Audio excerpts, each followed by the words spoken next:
குறைந்த விலை நிறைந்த தரம் தங்கள் தேவைகள் அனைத்தும் ஒரே இடத்தில் ஜெயச்சந்திரன் டெக்ஸ்டைல்ஸ். கருத்து கூட சொல்லக்கூடாது, ஏன் பயப்படுறீங்க? அப்படி எனக்கு தோன்ற கருத்து சொல்றேன் சார். அந்த பாசி இப்படி செலவு பண்ணுங்கன்னு சொல்றேன். இப்போ எனக்கு முன்னே சித்தர் பலர் இருந்தாரப்பான்னு பாரதி பாடலையா? எனக்கு முன்னாடி இருந்தவங்க சொன்னது தானே சார் இன்னைக்கு வேதமாச்சு. அது மாதிரி நான் சொல்றது ஒரு காலத்துல வேதம் ஆகும் சார். கேள்வி அட்ரஸ் மாறி வந்திருக்கு சார். இந்த கேள்வி யாருக்கு போகணுமோ அவங்களுக்கு அனுப்புங்க. இது எனக்கு இல்லைங்க. என்னுடைய வழிபாட்டை பற்றி தான் நான் பேச முடியும், மற்றவங்க வழிபாட்டை பற்றி நான் பேச முடியும். மோடியோட பலவீனம்னு எதை சொல்லுவீங்க? அப்படி எதுவும் சொல்ல முடியாது. நடுவில் வந்து ரொம்ப ஒரு விளம்பர வேட்கை உடையவர் போல அவர் வந்து ஏன் தன்னை ஒரு தெய்வத்தின் குழந்தைன்னு சொல்லணும்? அரசியல்வாதியோட மோத விட்டு நான் ஆஸ்பத்திரிக்கு போகணும்னு நீங்க ரொம்ப ஆசைப்படுறீங்க. அப்படி அந்த ஐடியால இல்ல. அப்படி இல்ல சார். இல்ல, எதுக்கு சொல்ல வரேன்னா அதோட விளைவு அதுதான் நடக்கும். தெரிஞ்சோ தெரியாமலோ பெரியார் ஒருத்தர் வந்துட்டாரோ எல்லாத்தையுமே கேள்வி கேட்க ஆரம்பிச்சார். அப்போ இங்க திங்கிங் பேட்டர்ன் ரொம்ப மாறி போச்சு. கோயில் தனிப்பா, சாமி தனிப்பா, கும்பிடுறது தனிப்பா, அரசியல் தனிப்பா அப்படிங்கிற மாதிரி ஒரு திங்கிங் பேட்டர்ன் டெவலப் ஆகி போச்சு. ஒவ்வொரு கோயிலையும் நம்ம வந்து பொலிட்டிக்கல் பார்ட்டியோட பிரான்ச் ஆஃபீஸாக ஆக்கலாமா? தமிழ்நாட்டில் அலோவ் பண்ண முடியாது. கோயில்களை ஒரு கட்சியின் கிளை அலுவலகங்களாக நடத்துவதற்கு அனுமதிக்க முடியாது. எதுக்கு உண்டியலில் கொண்டு போய் அவ்வளோ காசை போடணும்? நேரு பணமாக இருந்தால் நீங்களே வெங்கடாஜலபதி பேரில் வந்து ஹாஸ்பிட்டல் கட்டலாம், பள்ளிக்கூடம் கட்டலாம், பல்லாயிரம் பெண்களுக்கு திருமணம் பண்ணலாம். புரோகிதர் பெண்களில் எவ்வளோ பேர் கல்யாணம் பண்ணாமல் இருக்காங்க, அவங்களுக்கு எவ்வளோ ஏழைகள் இருக்காங்க, திருமணம் 1000 பேருக்கு திருமணம் பண்ணி வைக்கலாம். எல்லா புத்தர் கோயிலையும் திருப்பி கட்டி கொடுப்போமா? நாகப்பட்டினத்தில் போய் புத்தர் தங்க சிலையை திருடி ஸ்ரீரங்கம் கோயில் மதில் கட்டினாங்களே, புத்தர் தங்கத்துக்கு திருப்பி கொடுப்போமா? எல்லா மதங்களுமே தப்பு தான். சாமிக்கு காசு தேவையில்லை, பூசாரிக்கு தான் காசு தேவை. சாமிக்கு ஒரு காசுமே தேவையில்லை. எனக்கு ஸ்ரீரங்கம் பிடிக்குது, ஸ்ரீரங்கத்துக்கு போனால் அழுவேன், பெருமாளை பார்ப்பேன், ஆழ்வார் பாசுரங்களை சொல்லுவேன். எனக்கு இன்னும் கூட கோயிலை விட ஆழ்வார் பாசுரங்கள் பிடிக்கும், திருப்புகள் பிடிக்கும், ஆண்டாள் திருப்பாவை பிடிக்கும், தேவாரம் பிடிக்கும், திருவாசகம் பிடிக்கும். வேதம் அதில் சொல்லப்பட்டிருக்கிறது, அவ்வளவுதான். அதனால அதுக்கு மேலே என்ன இருக்குது? உண்மைதானே, வேதத்தில் அந்த பாஷை தான் பிரயோகத்தில் இருக்கு. அது உயர்ந்தது தமிழை வீடானா ஒத்துக்க மாட்டேன். எல்லா பாஷையும் சமம் தான். அறுபடை வீடுங்கிற வார்த்தையே தப்பு. ஆற்றுப்படை வீடு, திருமுருகாற்றுப்படையில் சொல்லப்பட்ட வீடுகளுக்கு தரிசனம் போய் வர்ற வழக்கம் உண்டு. ஆற்றுப்படை வீடு என்பது ஆறுபடை வீடு என்று ஆகிவிட்டது. வட இந்திய பக்திக்கு தென்னிந்திய பக்தியும் வித்தியாசம் இருக்கா சார்? அவங்க மனசால இறைவனை வந்து நேசிப்பாங்க சார், உணர்ச்சி வசப்படுவாங்க சார், அதோட நின்று போயிடும். ஆனால் அதுக்கு பின்னால் இருக்கிற சில விஷயங்களை ஆராய மாட்டாங்க.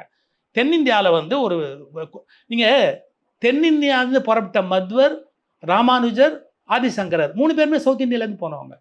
அப்போ எப்படின்னு கேட்டால் அனலிட்டிக்கலாகவும் லாஜிக்கலாகவும் கொஸ்டின் பண்ணுற நேச்சர் சவுத் இந்தியன் நேச்சர். ஏன்னு தெரியல. அங்கேயும் துளசிதாசர் மாதிரி ஆட்கள் பக்தி தான். அது துளசிதாசரோட பிலாசபி கொண்டு வரல, பக்தி தான். சரி, இவங்க 3 பேர் தான் ஆச்சாரியா உலகத்துல.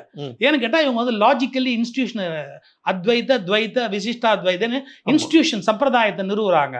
சவுத் இந்தியன் திங்கிங் பேட்டர்ன் கொஞ்சம் வித்தியாசமானது. இதுல சைவ சித்தாந்தம் இங்க தமிழ்நாட்டை தனியா டெவலப் ஆச்சு. அது இன்னும் கொஞ்சம் வேற மாதிரியான கொஸ்டின்ஸ் நிறைய எழுப்பிக்கிட்டே போச்சு. அதுக்கப்புறம் தெரிஞ்சோ தெரியாமலோ பெரியார் ஒருத்தர் வந்துட்டாரோ எல்லாத்தையுமே கேள்வி கேட்க ஆரம்பிச்சார். அப்போ இங்க திங்கிங் பேட்டர்ன் ரொம்ப மாறி போச்சு. கோயில் தனிப்பா, சாமி தனிப்பா, கும்பிடுறது தனிப்பா, அரசியல் தனிப்பா அப்படிங்கிற மாதிரி ஒரு திங்கிங் பேட்டர்ன் டெவலப் ஆகி போச்சு. அதை மாற்றி எல்லாம் கோயில் தான் அப்படின்னு ஒவ்வொரு கோயிலையும் நம்ம வந்து பொலிட்டிக்கல் பார்ட்டியோட பிரான்ச் ஆஃபீஸாக ஆக்கலாமா? தமிழ்நாட்டில் அலோவ் பண்ண முடியாது. கோயில்களை ஒரு கட்சியின் கிளை அலுவலகங்களாக நடத்துவதற்கு அனுமதிக்க முடியாது. சரி, இந்த மண்ணோட ஈத்தோஸ், இந்த மண்ணுடைய பண்பாடுகள்லாம் அழிக்கப்படும் போது ஒருத்தர் வந்து இல்லை இந்த பண்பாடு சார், அது மண்ணோட பண்பாடுல எது மண்? நீங்க ஒன்று பண்பாடுன்னு சொல்றீங்க, அழிச்சு தான் உங்க பண்பாட்டை நிறுவி இருக்கீங்க. இந்த மண்ணோட எத்தனையோ பண்பாடுகள் ஏற்கனவே அழிச்சிட்டீங்க. அதை பற்றி நாங்கள் கேட்பாங்க. அதனாலதான் பாபர் மசூதி சிதைந்த கட்டடம் இடிக்கப்பட்டு ராமர் கோயில் கட்டினது. அப்போ எல்லா புத்தர் கோயிலையும் திருப்பி கட்டி கொடுப்போமா? நாகப்பட்டினத்தில் போய் புத்தர் தங்க சிலையை திருடி ஸ்ரீரங்கம் கோயில் மதில் கட்டினாங்களே, புத்தர் தங்கத்துக்கு திருப்பி கொடுப்போமா? புத்த விகாரம் கட்டி கொடுப்போமா? ஸ்ரீரங்கம் கோயில் மதில் இருக்குல்ல, அது புத்தர் சிலையை திருடி கட்டினது. அவருக்கு புத்தர் சிலை பண்ணி கொடுத்துருவோமா? அந்த கோயில் ஸ்ரீரங்கம் கோயிலேருந்து பணம் கொடுப்போமா? அந்த பக்தர்கள் வரட்டும், அப்புறம் பேசுவாங்க. அதே உங்களுக்கு நான் இங்கே கேட்குறேன். அந்த புத்தர் கோயிலுக்கு காம்பன்சேஷன் ஸ்ரீரங்கம் கோயிலேருந்து கொடுத்துருவோமா? இப்போ எத்தனை கோடி கொடுக்கலாம் சொல்லுங்க. இல்ல, அந்த வரலாறு நம்ம எப்பவுமே நமக்கு வேண்டிய நியாயத்தை பேசுறமே ஒழிய நியாயத்தின் மொத்த பகுதி அந்த வரலாறு அவங்க பேசட்டும், அது பார்க்கலாம். பேசியாச்சு, நீங்க அதெல்லாம் கண்டுக்காத. அந்த அதாவது எங்க இந்துக்களுக்கு உரியது மட்டும்தான் பேசணும். புத்தருக்கு செஞ்ச அநீதி, சமணர்களுக்கு செய்த அநீதி, அதெல்லாம் நாங்க பேச மாட்டோம். இஸ்லாமியர்கள் இந்து கோயில்களை மாற்றினார்கள், அது வரலாற்று உண்மைதான். அதுல வந்து 2வது இடம் இல்லை.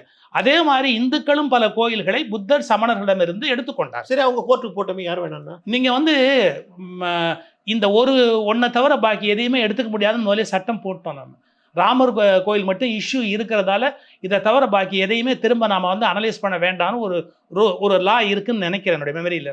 சரி, வட இந்தியாவில் ராம பக்தி இருக்கிற அளவுக்கு ஏன் சவுத் இந்தியாவில் கம்மியாக இருக்கு? அது நம்ம கதை இல்லை, அது வடக்கு பிரபலமான கதை. நீங்கள் அயோத்தி கோயில் போவீங்களா? நான் போனதில்லை, போகணும்னு எனக்கு ஸ்ரீரங்கம் பிடிக்குது. ஸ்ரீரங்கத்துக்கு போனால் அழுவேன், பெருமாளை பார்ப்பேன், ஆழ்வார் பாசுரங்களை சொல்லுவேன். எனக்கு இன்னும் கூட கோயிலை விட ஆழ்வார் பாசுரங்கள் பிடிக்கும், திருப்புகள் பிடிக்கும், ஆண்டாள் திருப்பாவை பிடிக்கும், தேவாரம் பிடிக்கும், திருவாசகம் பிடிக்கும். அதில் நான் அனுபவிக்கிற இன்பத்தை நான் கோயிலில் கூட அனுபவிக்கிறது. எனக்கு என்னமோ தனியாக உட்காந்து பாசுரங்களை சேவிச்சுக்கிட்டு அழறது பிடிக்கும், திருவாசகம் பாடுறது பிடிக்கும். தனியாக மேடையில் நான் பாட மாட்டேன், மற்றவங்களுக்கு கஷ்டம். ஆனால் நான் பாடிட்டு உட்காந்துருப்பேன், எனக்கு அதுதான் ஆனந்தம். இவ்வளோ தூரம் நீங்கள் வந்து இந்த வைணவ சித்தாந்தங்கள் பிடிக்குன்னு சொல்கிறீங்க. இந்த வடகள தென்கள பிரச்சனைக்கு ஒரு முடிவை தான் நீங்கள் சொல்லுங்கள். அவங்க தான் முடிவு பண்ணணும். இது ஒரு விஷயமே இல்லைன்ற முடிவுக்கு அவங்க வரணும். ஏன் ரெண்டு பேரும் சம்பிரதாயத்தோட பெருசுப்படுத்த வேண்டிய அவசியம் இல்லை. மனிதர்கள் எதன் பேர்லாவது பிரிஞ்சு சண்டை போடுறாங்க, வேண்டான்ற முடிவுக்கு வரணும். நீங்கள் நம்ம சொன்னோம்னா தப்பா எடுத்துக்குவாங்க. அவங்க உட்காந்து பேசணும், அவங்க ஆச்சாரியர்கள்.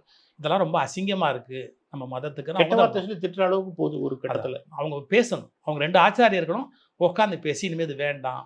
சார், ஒரு காலத்தில் சிருங்கேரிக்கும் காஞ்சி மடத்துக்குமே சண்டை இருந்தது, நிறைய தாக்குதலான புஸ்தகங்களே வந்தது.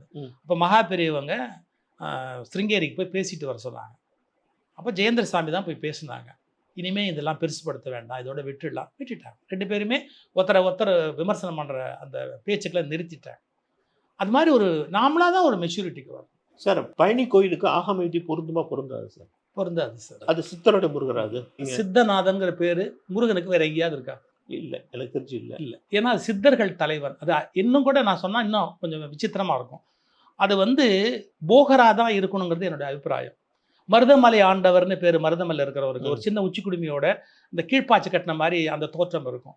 அப்போ அங்கங்கே இருந்த ஒரு சில சித்த புருஷர்கள் அவங்க அடங்கி அந்த மூர்த்தம் அங்கே டெவலப் ஆகும். இது இந்த முருக வழிபாட்டில் இருக்கிற சூட்சமம். அதே மாதிரியாக போகருக்கு சித்தர்கள் தலைவன்ற முறையில் இந்த மலையில் வழிபாடு நடந்திருக்கணும்.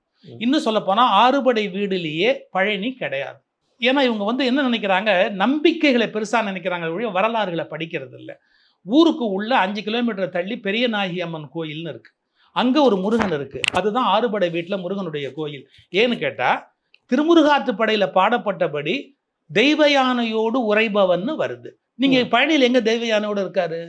தெய்வ யானையோடு உரைபவன் அப்படின்னு சொல்லி பாடுறாரு நக்கீரர். அங்கே தான் இருக்குது. ஊருக்குள்ளே இருக்கிற கோயிலில் தெய்வ யானையோடு அவர் இருக்கார். அப்போ அந்த அந்த ஆவியர்குடி, ஆவீனன்குடி, திருவாவீனன்குடி அப்படின்னு அந்த கோயில் தான். அந்த கோயிலுக்கு தான் கொடிமரம் இருக்குது. அந்த கோயில் கொடிமரத்தில் கொடி ஏறினா தான் இந்த கோயிலில் உற்சவமே உண்டு. இல்லை, இங்கே கொடிமரம் இருக்குன்னு ஒருத்தர் அது சார் பின்னாடி எஸ்பி பாலசுப்ரமணியம் காலத்தில் அங்கே ஒரு கல்லில் வச்சாங்க சார். இவங்களுக்கு எப்போ நடந்ததுன்னு கூட தெரியாது. ஒரு பளிங்கு கல்லில் உள்ளுக்குள்ளே ஒன்றுமே இல்லாமல் பலிப்பீடம் எதுவும் இல்லாமல் இருக்கேன்னு ஒரு செட் பண்ணி வச்சாங்க. ஆரம்பத்தில் கிடையாது, வெறும் முருகன் மட்டும்தான் அங்கே பிரதிஷ்டை. அப்போது அது சித்தர்களால் பூஜிக்கப்பட்ட இடம். அது அறுபடை வீடு கூட கிடையாது, அறுபடை வீடாக பின்பு இணைக்கப்பட்டது. திருவாவினன்குடி என்பது ஊருக்குள் இருக்கிற கோயில். இன்னும் சொல்ல போனால் அறுபடை வீடுங்கிற வார்த்தையே தப்பு. ஆற்றுப்படை வீடு, திருமுருகாற்றுப்படை. திருமுருகாற்றுப்படையில் சொல்லப்பட்ட வீடுகளுக்கு தரிசனம் போய் வர்ற வழக்கம் உண்டு. ஆற்றுப்படை வீடு என்பது 6 படை வீடு என்று ஆகிவிட்டது. 6 முருகனுக்கு உரிய நம்பராக இருக்கிறதால ஃபெமிலியராக போயிடுச்சு. அந்த ஆற்றுப்படை வீட்டில் ஊருக்கு நதி, சண்முக நதின்னு இருக்கு, நதிக்கு பக்கத்தில் இருக்கு பெரியநாயகி அம்மன் கோயில்னு. அங்கே இருக்கிற முருகன் தான் ஆவியர்குடி முருகன். இது பழனம் அப்படின்னா வயல், வயலுக்கு மத்தியில் இருக்கிற இடம் பழனி என்று இது ஆக்கப்பட்டது. இது கூட என்னோடதில்லை, கீவாஜாவுடைய புத்தகத்தை எடுத்து படித்தாதான் இந்த இடம் தெரியும். சார், கடவுள் வழிபாடுங்கிறது சமஸ்கிருதத்தில் இருக்கிறது பெட்டரா, தமிழ் இருக்கிறது சரியா? அவங்களுக்கு எந்த பாஷை தெரியுமோ அந்த பாஷையில் இருக்கிறது ரொம்ப பெட்டர். அப்போ தான் மனசால் நெருங்க முடியும். எங்கள் அம்மாட்ட நான் பேசும்போது எனக்கு தெரிஞ்ச பாஷையில் பேசினாதான் நல்லாயிருக்கும். அர்ச்சகர்கள் சமஸ்கிருதத்தில் ஸ்லோகம் சொல்கிறது உங்களுக்கு உடன்பாடாக கிடையாது? எனக்கு மறுப்பு கிடையாது. அவங்க செய்யட்டும், பிடிச்சவங்க அவங்களோட செஞ்சுக்கிட்டோம், அதில் ஒன்றும் தவறு கிடையாது. ஏன்னா நான் வைப்ரேஷன், ரிசோனன்ஸ் அதெல்லாம் நான் ஒத்துக்கிறேன். ஒரு ஒலி ஒரு சில மாற்றங்களை உங்களுக்குள்ளே ஏற்படுத்தும், அதெல்லாம் தவறு கிடையாது. மந்திர ஒலிகள் இருப்பதை பற்றி எந்த ஆட்சேபனையும் கிடையாது. சமஸ்கிருதம் வேத பாஷைங்கிறத ஒத்துக்கிறீங்களா? வேதம் அதில் சொல்லப்பட்டிருக்கிறது, அவ்வளோதான். அதனால் அதுக்கு மேலே என்ன இருக்குது? உண்மை தானே, வேதத்தில் அந்த பாஷை தான் பிரயோகத்தில் இருக்குது. அது உயர்ந்தது தமிழை விடனா ஒத்துக்க மாட்டேன். எல்லா பாஷையும் சமம் தான். சரி, கோயிலில் போய் புரோகிதரை கூப்பிடாதீங்க. அதாவது புரோகிதரை கூப்பிட்டு அங்கே அர்ச்சனை பண்ணுறாங்க சமஸ்கிருதத்தில், அங்கே போகாதீங்க அப்படின்லாம் பிரச்சாரம் பண்ணுறேன். திராவிட தலைவர்கள் தங்கள் வீடுகளில் நடக்கிற விசேஷங்கள் இருக்கு பாருங்க, அதில் வந்து தலித்துகளையும் மற்ற ஜாதிக்காரங்களையும் கூப்பிட்டு பூஜை பண்ணிக்க வேண்டியது யார் தடுத்தா? சார் இந்த கேள்வி அட்ரஸ் மாறி வந்திருக்கு சார். இந்த கேள்வி யாருக்கு போகணுமோ அவங்களுக்கு அனுப்புங்க. இது எனக்கு இல்லைங்க. என்னுடைய வழிபாட்டை பற்றி தான் நான் பேச முடியும், மற்றவங்க வழிபாட்டை பற்றி நான் பேச முடியும். இல்லை, இந்த மாதிரி பேசுறவங்க இருக்காங்க, நிறைய பேர் இருக்காங்கல்ல. அதான் சொன்னேன், பேசுறவங்க address அவங்க கிட்ட கேட்க வேண்டிய அவங்க வீட்டில் ஐயரை ஏன் கூப்பிடுறாங்க? அப்புறம் அது அவங்களே கேளுங்க சார், என்ன கேட்காதீங்க சார். அதுக்கு உங்களுக்கு உடன்பாடு கிடையாது. நான் ஒரு காலம் வரைக்கும் எல்லாமே அப்படி தான் பண்ணிக்கிட்டு இருந்தேன். இப்போ என்னுடைய மெடிடேஷன் மெத்தடில் எல்லாமே மாற்றிருக்கேன். எனக்கு தனியாக கிடையாது, ஆனால் எங்கள் பிள்ளைகளோ அவங்களாம் என்னெல்லாம் செய்யலாம். என்னை பொறுத்த வரைக்கும் வழிபாடே வேறு, மெடிடேஷனே வேறு. நீங்கள் என்ன மெடிடேஷன் பண்ணுவீங்க? நான் முதல்ல மந்திர ஜபங்கள், பிறகு விக்கிரக ஆராதனை, மந்திர ஜபங்கள், ஷோடசி ஸ்ரீவித்யாவில், அதன் பிறகு வந்து எந்த தியானங்கள். இப்போ வந்து எப்படின்னு கேட்டிங்கன்னா அந்த அவேர்னஸ் லெவலோட பிரபஞ்சத்தோட லிங்க் வச்சுக்கிறது. நீ சமஸ்கிருதம் நீங்கள் சொல்வீங்க? இல்லை, ஓரளவு தான் தெரியும். ஏன்னா லலிதா சஹஸ்ரநாமம் ரொம்ப விரும்பி படித்தேன். லலிதா சஹஸ்ரநாமத்துக்கே ஒரு உரை எழுதணும்னு எனக்கு ஒரு விருப்பம் இருந்தது. எனக்கு ரொம்ப பிடிச்ச நூல் லலிதா சஹஸ்ரநாமம். சில விளக்கங்கள் நான் என்னுடைய அபிராமி இந்தாதி உரையில் எழுதியிருக்கேன். ரொம்ப ரொம்ப நுட்பமான, ஈவன் லலிதா சஹஸ்ரநாமம் ட்ரெடிஷ்னலாக சொல்கிறவங்க கூட வியந்து போகும்படியான சில விளக்கங்கள் எனக்கு கிடைச்சிது. சரியான வார்த்தை எனக்கு கிடைச்சிது. அதனால் அதெல்லாம் நான் எழுதிக்கிட்டே வந்தேன் பல இடங்களில். ஆனால் அப்புறம் அதையும் கடந்துட்டேன். ஏன்னா ஏதோ ஒன்று தேவைன்னு நான் கடவுள்கிட்ட கேட்குற போது தான் அது தேவைப்படுது. எனக்கு எதுவுமே தேவையில்லை, என்ன வேணுமோ அது கொடுக்கப்படும். ஐ எம் பிளஸ்ட், எனக்கு எல்லாமே கொடுக்கப்படும். திருப்பதியோட கோயிலில் இருக்கிற உண்டியில் இருக்கிற பணம்லாம் கருப்பு பணம் அப்படின்னு நீங்கள் சொன்னாப்புல நான் ஒரு தடவை படித்தேன். பலர் கள்ளப்பணத்தை கொண்டாந்து அங்கே போடுறாங்கன்னு சொல்லி. அங்கே மட்டுமா போடுறாங்க? எல்லா கோயிலையும் போடுறாமா? கள்ளப்பணம் வச்சிருக்கோம். அது ஒரு புகழ்பெற்ற ஸ்தலம், அங்கே போய் அப்படி சொல்றீங்க நீங்கள்? இல்லை சார், அவங்க எவ்வளோ சேரிட்டி பண்ணலாம் சார். இன்னும் அதை விட நிறைய பிரம்மாண்டமான காரியம் பண்ணலாம் சார்.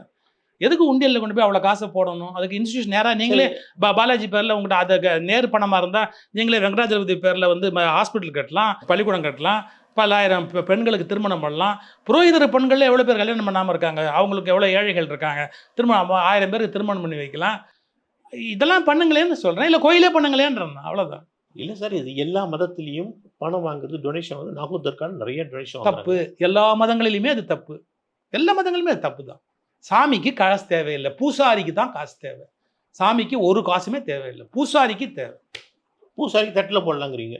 பூசாரிங்கிறது எல்லா மதத்தினுடைய குருமார்கள் உட்பட தான், அவங்களுக்கு தான் காசு தேவை. சாமிக்கு எதுக்கு காசு தேவை?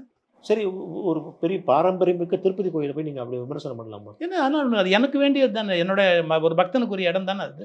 நீங்கள் பக்தனுக்குரிய இடம் தான், நான் முதல்ல கேட்டது தான். மறியல் பண்ணுனா நீங்க ஒரு மிக கருத்து தானே சார் சொன்னேன் சார். இதை இப்படி பண்ணுங்களேன்னு கருத்து இல்லை சார். தமிழ்நாட்டில் வந்து எத்தனையோ ஏன் சார் கருத்து கூட சொல்லக்கூடாது, ஏன் பயப்படுறீங்க அப்படி? இல்லை, எனக்கு தோன்ற கருத்து சொல்கிறேன் சார். அந்த பாசி இப்படி செலவு பண்ணுங்கன்னு சொல்கிறேன். இப்போ எனக்கு முன்னே சித்தர் பலர் இருந்தாரப்பான்னு பாரதி பாடலையா? எனக்கு முன்னாடி இருந்தவங்க சொன்னது தானே சார் இன்னைக்கு வேதமாச்சு. அது மாதிரி நான் சொல்கிறது ஒரு காலத்தில் வேதம் ஆகும் சார். சரி, தலைவரெல்லாம் எவ்வளோ டொனேஷன் கேட்குறாங்க, கொடுக்காதுன்னு சொல்ல வேண்டியதான் நீங்கள். எனக்கு எதுக்கு சார் சம்பந்தம்? அது நீங்கள் கொடுக்காம இருங்களேன், யார் வேண்டாம்னா? நீங்கள் கொடுங்க, கொடுக்காம அது உங்கள் இஷ்டம். இந்த கோயிலில் போய் இவ்வளோ போடுறதுக்கு நீ மக்களுக்கு செய்யலாம். சரி, ஏழை தொண்டன் இருக்கிற காசெல்லாம் கிட்ட கொடுன்னு எலெக்ஷன் நேரத்துலையும் வெவ்வேறு காலகட்டங்களையும் தலைவர்கள் கேட்குறாங்களே. அதாவது என்ன வந்து அரசியல்வாதியோட மோத விட்டு நான் ஆஸ்பத்திரிக்கு போகணும்னு நீங்கள் ரொம்ப ஆசைப்படுறீங்க. அப்படி அந்த ஐடியாவில் இல்லை. அப்படி இல்லை சார். ஏன் இல்லை, எதுக்கு சொல்ல வரேன்னா அதனுடைய விளைவு அதுதான் நடக்கும். அவங்க செய்கிறது தவறு தான் சார். அரசியல்வாதிகள் நியாயம் நான் என்னைக்குமே சொல்ல. ஏற்கனவே அவங்க வந்து மிகப்பெரிய எம்பையரோட வாழ்ந்துட்டு இருக்காங்க, அப்பவும் அவங்க பணம் கேட்குறாங்க. டொனேஷன், எலெக்ஷன் வருது, தேர்தல் வருது. இப்போ நீங்கள் அதை பற்றி எனக்கு கருத்து வேணா கேளுங்க, நான் பதில் சொல்கிறேன். அப்படி கேட்குறது சரியான்னு கேளுங்க. சரியாது தவறு. அவர்கள் தங்களுடைய சொந்த வாழ்க்கையை ரொம்ப பெருசாக்கிக்கிட்டு இயக்கங்களை ஏழ்மையாக்குவது தவறு. கடைசி மட்ட தொண்டருக்கு நல்லது செய்யாமல் இருக்கிறது தவறு. கருத்துக்கடி நான் கருத்து சொல்கிறேன். சரி, என்கிட்ட யாரும் கேட்கல இது வரைக்கும், நான் சொல்லலை. சரி, சமீபத்தில் நடந்த தேர்தல் முடிவில் நீங்கள் எப்படி பார்க்குறீங்க? மோடியின் பிம்பம் உடைந்து விட்டதா? அப்படி இல்லை, அவருடைய கைகள் கட்டப்பட்டிருக்கின்றன. எல்லையற்ற சக்தியுடையவராக இருந்தவர் எல்லைக்கு உட்பட்ட சக்தி உடையவராக ஆக்கப்பட்டிருக்கிறார். காரணம், காலம்தான் நம்மை தலைவனாக உருவாக்குகிறது.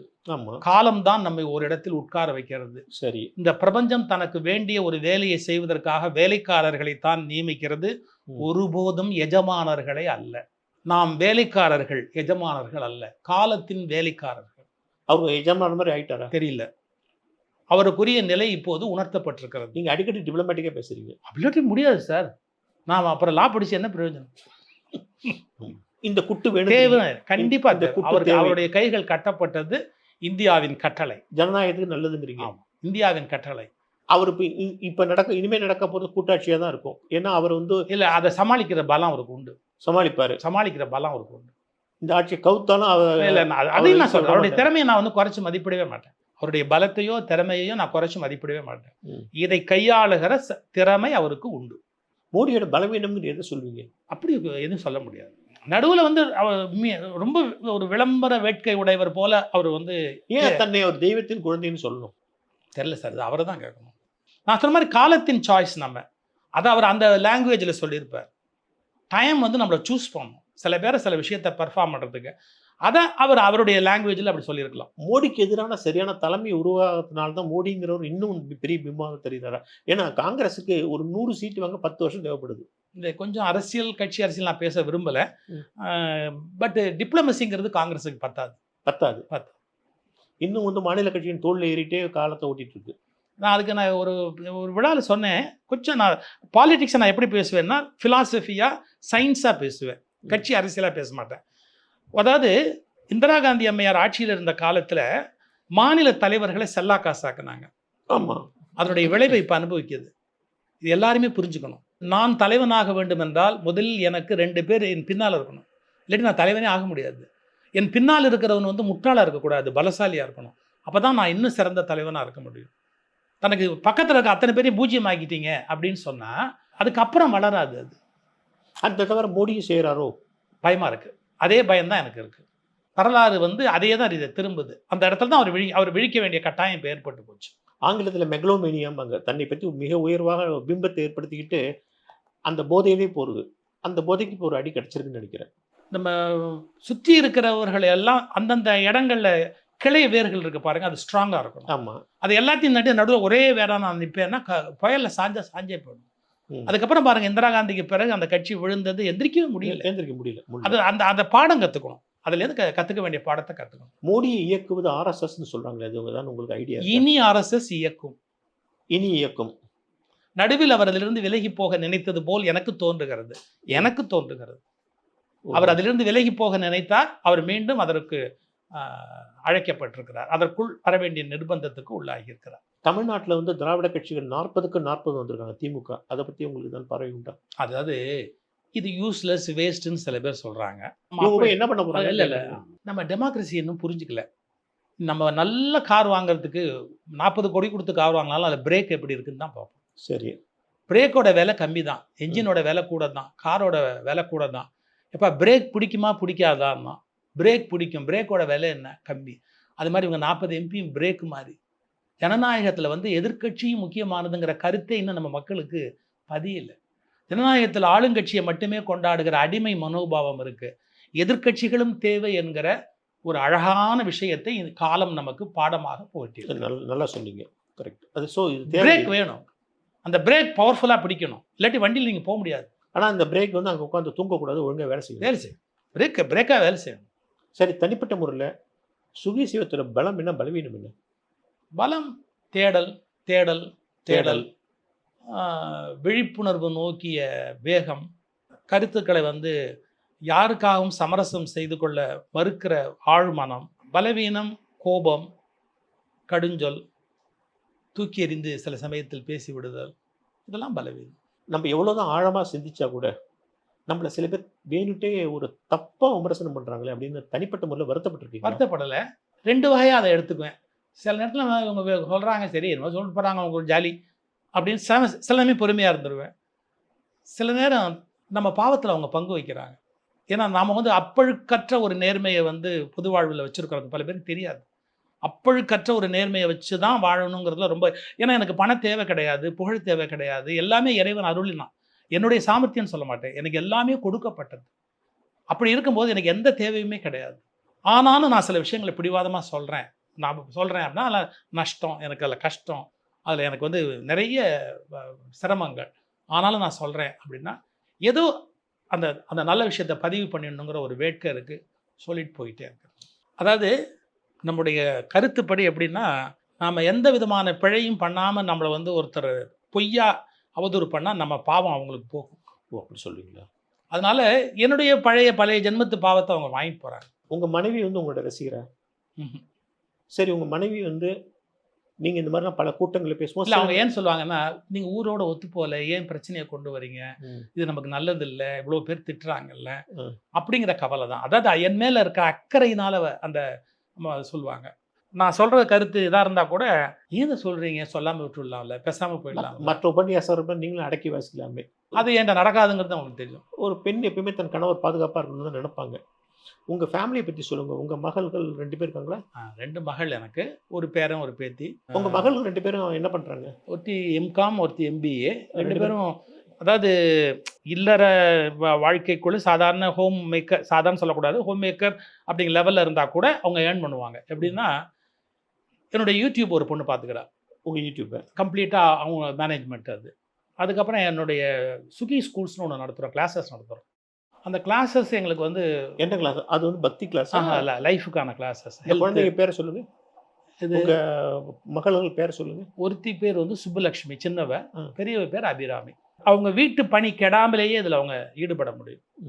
அவங்களுக்கும் அது மூலமாக ஒரு நன்மை இருக்குது, வருமானமும் இருக்குது. உங்கள் மாப்பிள்ளைகளும் உங்களுடைய ரசிகர்களை மதிப்பு உண்டு அவங்களுக்கு. முழுக்க இதை ஃபாலோ பண்ண முடியாது. அவங்க ஒருத்தர் ஒரு இன்டர்நேஷ்னல் கம்பெனியில் இருக்கார், எப்போவும் டூர்லேயே இருப்பார். இன்னொருத்தர் வந்து இந்த கம்ப்யூட்டர் லைன், இந்த ஐடி லைனில் இருக்கார்.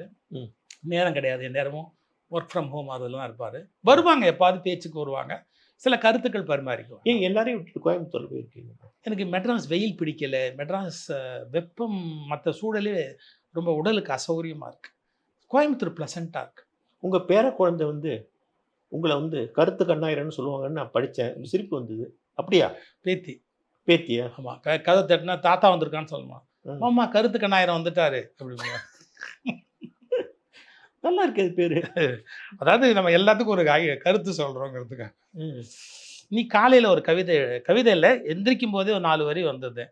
கண்ணாடிகை தொலைத்து விட்டு தேடுகிறேன், பேனா எங்கே என்று பலமுறை தேடுகிறேன், ஃபோன் காணவில்லையே என்று பதறுகிறேன், இப்படி தொலைந்த பொருள்கள் எல்லாம் கிடைக்காத போது கண்ணாடி முன்பு நின்று பார்க்கிற போது என் இளமை தொலைந்து போய்விட்டது, அது எங்கே இருக்கிறது என்று தேடினேன், தாத்தா என்று பேரன் ஓடி வந்து கட்டி கொண்டார். ஆஹா, இவனுக்குள் என்னுடைய இளமை ஒளிந்திருக்கிறது. சபாஷ் சபாஷ், நல்லா இருக்கு. அது எங்கே தொலைச்சேன், எங்கே போய் பார்த்தா அவனுக்குள்ளே அது உட்காந்து. நம்ம அடுத்து இந்த காரியத்தை செய்யணும் அப்படின்னு ஏதாவது மனசில் பிளான் வச்சுருங்களா? நான் இது வரைக்கும் பேசின எல்லாத்தையும் இப்போ ஸ்டார்ட் பண்ண சொல்லியிருக்கேன். Education, on family life, literature, on religion, on philosophy, social ரிஃபார்ம்ஸ்னு இதை யாராவது கிளாஸிஃபை பண்ணுங்கன்னு எல்லாத்தையும் ஹார்ட் டிஸ்கில் போட்டு ஒருத்தர் கொடுத்துருக்குறேன். என்னுடைய புக்கு, ஒர்க்கு எல்லாம் கொடுத்துருக்குறேன். இவைகளெல்லாம் சேனலைஸ் பண்ணிவிட்டு இது ஒரு இன்ஸ்டியூட் மாதிரி கிளாஸஸ். நீங்கள் பேசின விஷயங்கள் ட்ரெடிஷ்னல் பக்தி தான் நான் ஆரம்பித்தது. ட்ரெடிஷ்னல் பக்தியிலேருந்து ஒரு எனக்கே ராமாயணம் 10வது தடவை சொல்லும் போதே இன்னும் திருப்பி இதே சொல்கிறோன்னு தோணுச்சு. என்னால் முடிஞ்ச வரைக்கும் புதுசாக சேர்த்து சொல்லிக்கிட்டே வந்தேன். நான் ஒரு 50 வயசு வரும்போது போதுன்னு ஸ்டாப் பண்ணிட்டேன். இனி ராமாயணம் பாரதம்லாம் சொல்கிறதெல்லாம் வேணாம், வேறு விஷயம் பேசணும் அப்படின்னு தோணுச்சு.